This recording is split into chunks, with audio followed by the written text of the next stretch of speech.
তো dear students, আজকে একটা অনলাইন ক্লাসে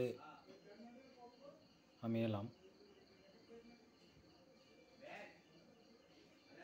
তোমাদেরকে স্বাগত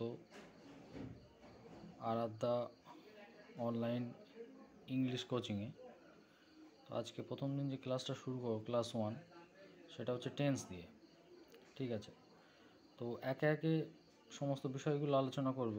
টেন্স থেকে শুরু করে যাবতীয় যা কিছু সাবজেক্ট আছে, সাবজেক্টের রিডিং বা কিভাবে তোমাদেরকে গ্রামারের সাথে সাথে রাইটিং স্কিল লিখতে হয়, সমস্ত সব কিছু।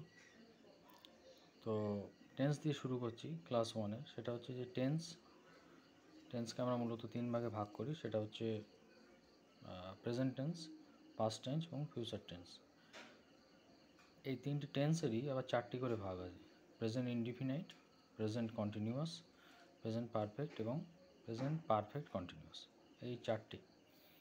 তো ওই 4টি ভাগই, প্রত্যেকটি ভাগের 4টি করে ভাগ আছে। যেমন পাস্টেরও 4টি ভাগ, আবার ফিউচারেরও 4টি ভাগ আছে।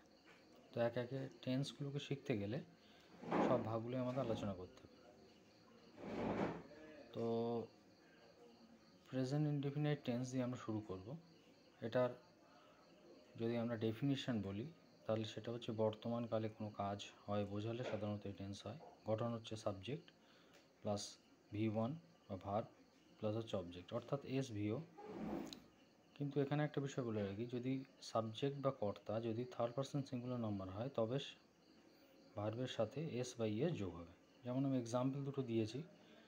যদি আই ইট ফিশ, আবার নিচে বিতে দিয়েছি he or she eats fish, অর্থাৎ এখানে যেহেতু হি বা she third person singular number, এই জন্যে ভার্ব অর্থাৎ ইট এরপরে এস যুক্ত হয়েছে।